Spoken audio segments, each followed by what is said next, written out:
Air pollution control, the techniques employed to reduce or eliminate the emission into the atmosphere of substances that can harm the environment or human health. The control of air pollution is one of the principal areas of pollution control, along with wastewater treatment, solid waste management, and hazardous waste management. Air is considered to be polluted when it contains certain substances in concentrations high enough and for durations long enough to cause harm or undesirable effects. These include adverse effects on human health, property, and atmospheric visibility. The atmosphere is susceptible to pollution from natural sources as well as from human activities. Some natural phenomena, such as volcanic eruptions and forest fires, may have not only local and regional effects but also long-lasting global ones. Nevertheless, only pollution caused by human activities, such as industry and transportation, is subject to mitigation and control. Most air contaminants originate from combustion processes. During the Middle Ages, the burning of coal for fuel caused recurrent air pollution problems in London and other large European cities. Beginning in the 19th century, in the wake of the Industrial Revolution, increasing use of fossil fuels intensified the severity and frequency of air pollution episodes. The advent of mobile sources of air pollution, i.e., gasoline-powered highway vehicles, had a tremendous impact on air quality problems in cities. It was not until the middle of the 20th century, however, that meaningful and lasting attempts were made to regulate or limit emissions of air pollutants from stationary and mobile sources and to control air quality on both regional and local scales. The primary focus of air pollution regulation in industrialized countries has been on protecting ambient, or outdoor, air quality. This involves the control of a small number of specific criteria pollutants known to contribute to urban smog and chronic public health problems. The criteria pollutants include fine particulates, carbon monoxide, sulfur dioxide, nitrogen dioxide, ozone, and lead. Since the end of the 20th century, there also has been a recognition of the hazardous effects of trace amounts of many other air pollutants called air toxics. Most air toxics are organic chemicals, comprising molecules that contain carbon, hydrogen, and other atoms. Specific emission regulations have been implemented against those pollutants. In addition, the long-term and far-reaching effects of the greenhouse gases on atmospheric chemistry and climate have been observed, and cooperative international efforts have been undertaken to control those pollutants. The greenhouse gases include carbon dioxide, chlorofluorocarbons, methane, nitrous oxide, and ozone. In 2009, the U.S. Environmental Protection Agency ruled that greenhouse gases posed a threat to human health and could be subject to regulation as air pollutants. The best way to protect air quality is to reduce the emission of pollutants by changing to cleaner fuels and processes. Pollutants not eliminated in this way must be collected or trapped by appropriate air cleaning devices as they are generated and before they can escape into the atmosphere. These devices are described below.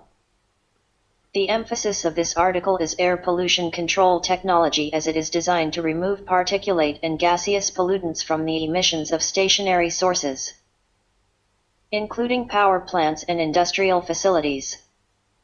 Control of particulates. Airborne particles can be removed from a polluted airstream by a variety of physical processes. Common types of equipment for collecting fine particulates include cyclones, scrubbers, electrostatic precipitators, and Bagouze filters. Once collected, particulates adhere to each other, forming agglomerates that can readily be removed from the equipment and disposed of, usually in a landfill.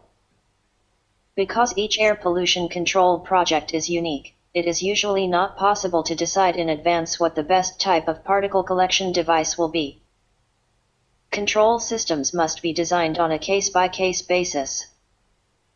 Important particulate characteristics that influence the selection of collection devices include corrosivity, reactivity, shape, density, and especially size and size distribution. Other design factors include airstream characteristics, flow rate, removal efficiency requirements, and allowable resistance to airflow. In general, cyclone collectors are often used to control industrial dust emissions and as pre-cleaners for other kinds of collection devices.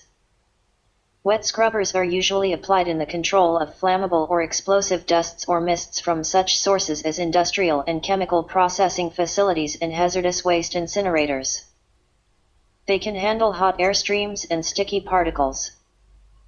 Electrostatic precipitators and fabric filter baguzas are often used at power plants. Cyclones.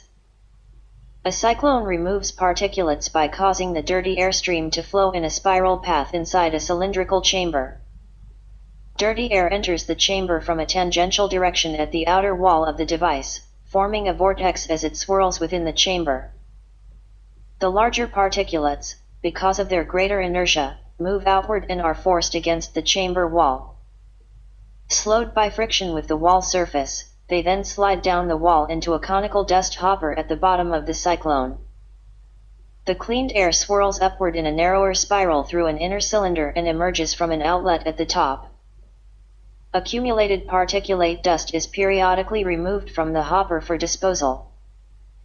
Cyclones are best at removing relatively coarse particulates. They can routinely achieve efficiencies of 90% for particles larger than about 20 micrometers. By themselves, however, cyclones are not sufficient to meet stringent air quality standards. They are typically used as pre-cleaners and are followed by more efficient air cleaning equipment such as electrostatic precipitators and baguzas. Scrubbers. Devices called wet scrubbers trap suspended particles by direct contact with a spray of water or other liquid. In effect, a scrubber washes the particulates out of the dirty airstream as they collide with and are entrained by the countless tiny droplets in the spray. Several configurations of wet scrubbers are in use. In a spray tower scrubber, an upward flowing airstream is washed by water sprayed downward from a series of nozzles. The water is recirculated after it is sufficiently clean to prevent clogging of the nozzles.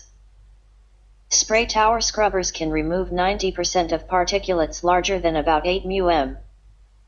In orifice scrubbers and wet impingement scrubbers, the air-and droplet mixture collides with a solid surface. Collision with a surface atomizes the droplets, reducing droplet size and thereby increasing total surface contact area. These devices have the advantage of lower water recirculation rates, and they offer removal efficiencies of about 90% for particles larger than 2 μm. Venturi scrubbers are the most efficient of the wet collectors, achieving efficiencies of more than 98% for particles larger than 0.5 μm in diameter.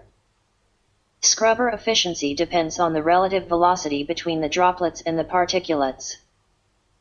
Venturi scrubbers achieve high relative velocities by injecting water into the throat of a Venturi channel, a constriction in the flow path through which particulate-laden air is passing at high speed. Electrostatic precipitators. Electrostatic precipitation is a commonly used method for removing fine particulates from airstreams. In an electrostatic precipitator, particles suspended in the airstream are given an electric charge as they enter the unit and are then removed by the influence of an electric field. The precipitation unit comprises baffles for distributing airflow, discharge, and collection electrodes, a dust clean-out system, and collection hoppers. A high voltage of direct current, as much as 100,000 volts, is applied to the discharge electrodes to charge the particles, which then are attracted to oppositely charged collection electrodes, on which they become trapped. In a typical unit, the collection electrodes comprise a group of large rectangular metal plates suspended vertically and parallel to each other inside a box-like structure. There are often hundreds of plates having a combined surface area of tens of thousands of square meters. Rows of discharge electrode wires hang between the collection plates. The wires are given a negative electric charge, whereas the plates are grounded and thus become positively charged. Particles that stick to the collection plates are removed periodically when the plates are shaken, or wrapped. Wrapping is a mechanical technique for separating the trapped particles from the plates, which typically become covered with a 6 mm layer of dust. Wrappers are either of the impulse or vibrating type. The dislodged particles are collected in a hopper at the bottom of the unit and removed for disposal. An electrostatic precipitator can remove particulates as small as 1 μm with an efficiency exceeding 99%. The effectiveness of electrostatic precipitators in removing fly ash from the combustion gases of fossil fuel furnaces accounts for their high frequency of use at power stations. Baghouz filters.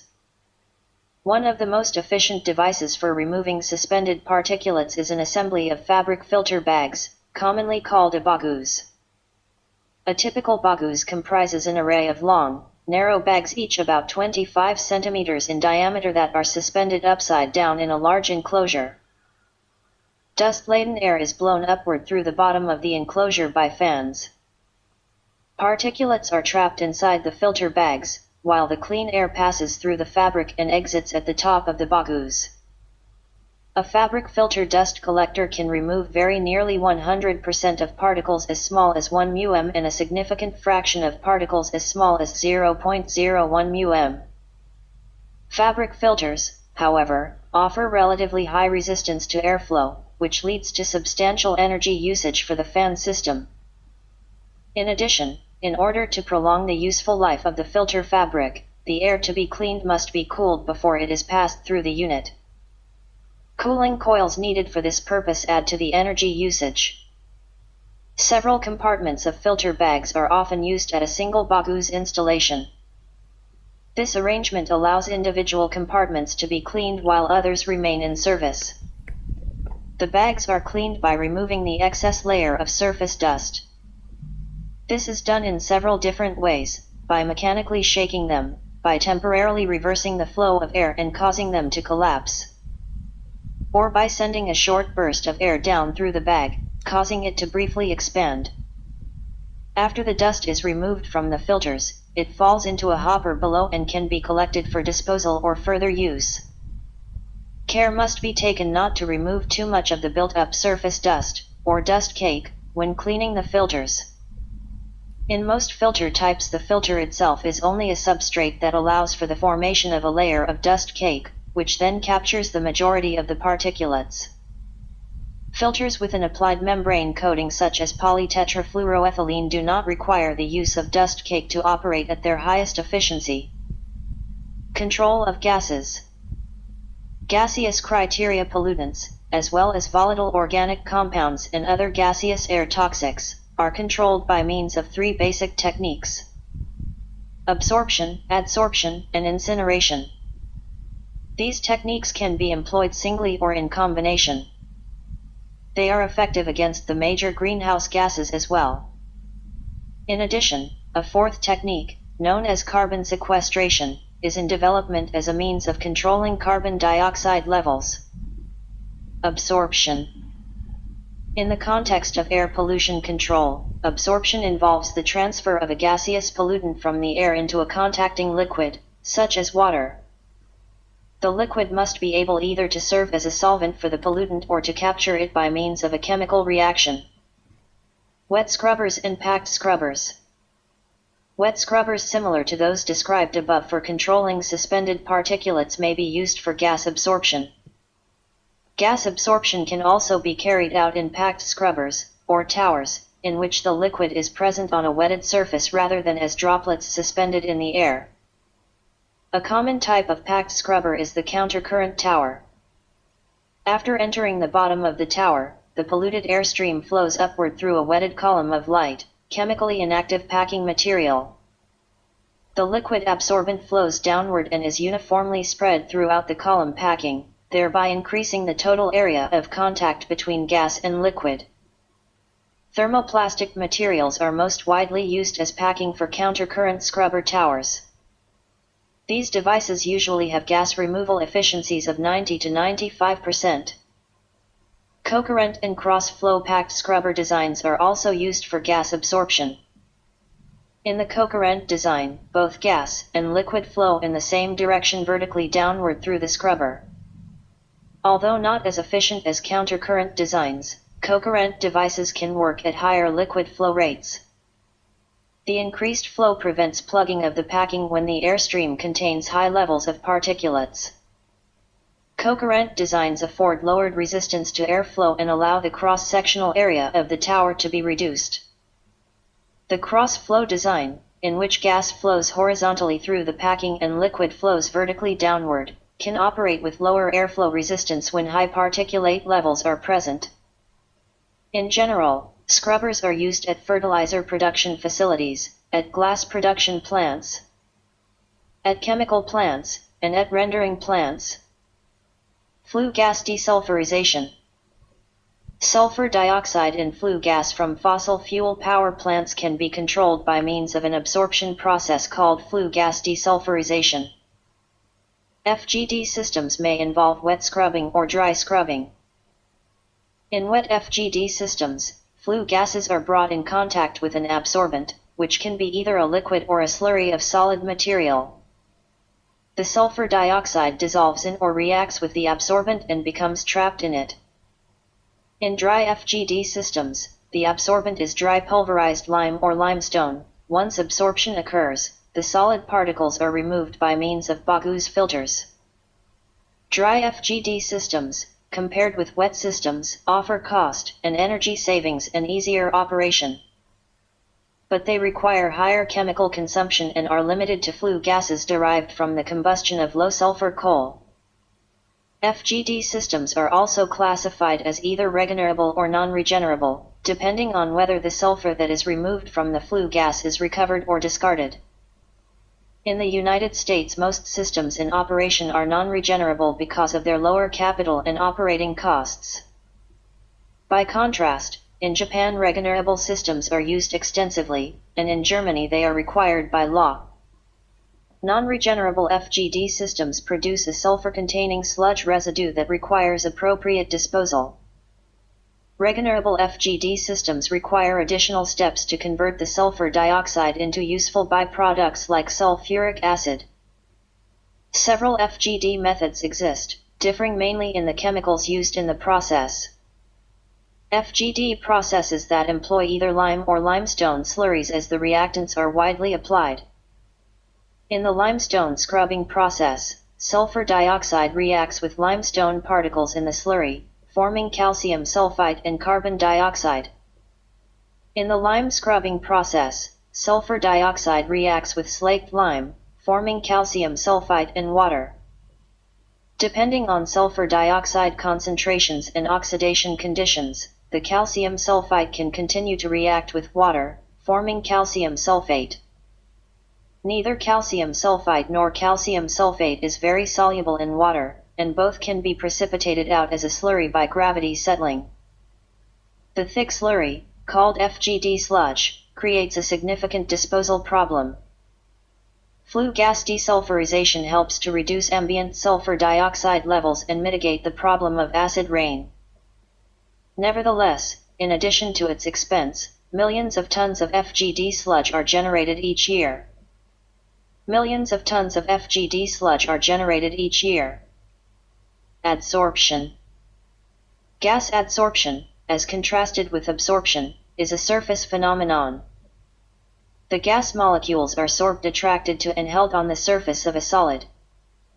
Gas adsorption methods are used for odor control at various types of chemical manufacturing and food processing facilities, in the recovery of a number of volatile solvents, and in the control of VOx at industrial facilities. Activated carbon is one of the most common adsorbent materials. It is very porous and has an extremely high ratio of surface area to volume. Activated carbon is particularly useful as an adsorbent for cleaning airstreams that contain VOx and for solvent recovery and odor control. A properly designed carbon adsorption unit can remove gas with an efficiency exceeding 95%. Adsorption systems are configured either as stationary bed units or as moving bed units.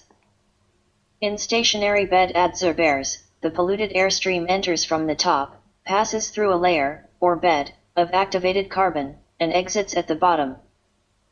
In moving bed adsorbers, the activated carbon moves slowly down through channels by gravity as the air to be cleaned passes through in a cross-flow current. Incineration. The process called incineration or combustion chemically rapid oxidation can be used to convert VOCs and other gaseous hydrocarbon pollutants to carbon dioxide and water. Incineration of VOCs and hydrocarbon fumes usually is accomplished in a special incinerator called an afterburner. To achieve complete combustion, the afterburner must provide the proper amount of turbulence and burning time, and it must maintain a sufficiently high temperature. Sufficient turbulence, or mixing, is a key factor in combustion because it reduces the required burning time and temperature. A process called direct flame incineration can be used when the waste gas is itself a combustible mixture and does not need the addition of air or fuel. An afterburner typically is made of a steel shell lined with refractory material such as firebrick. The refractory lining protects the shell and serves as a thermal insulator. Given enough time and high enough temperatures, gaseous organic pollutants can be almost completely oxidized, with incineration efficiency approaching 100%. Certain substances, such as platinum, can act in a manner that assists the combustion reaction. These substances, called catalysts, allow complete oxidation of the combustible gases at relatively low temperatures. Afterburners are used to control odors, destroy toxic compounds, or reduce the amount of photochemically reactive substances released into the air. They are employed at a variety of industrial facilities where VOC vapors are emitted from combustion processes or solvent evaporation, example petroleum refineries, paint drying facilities, and paper mills. Carbon sequestration. The best way to reduce the levels of carbon dioxide in the air is to use energy more efficiently and to reduce the combustion of fossil fuels by using alternative energy sources, example nuclear, wind, tidal, and solar power. In addition, carbon sequestration can be used to serve the purpose. Carbon sequestration involves the long-term storage of carbon dioxide underground, as well as on the surface of Earth in forests and oceans. Carbon sequestration in forests and oceans relies on natural processes such as forest growth.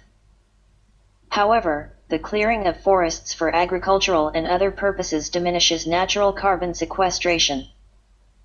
Storing carbon dioxide underground. A technology under development that is also called geosequestration or carbon capture and storage would involve pumping the gas directly into underground geologic reservoir layers.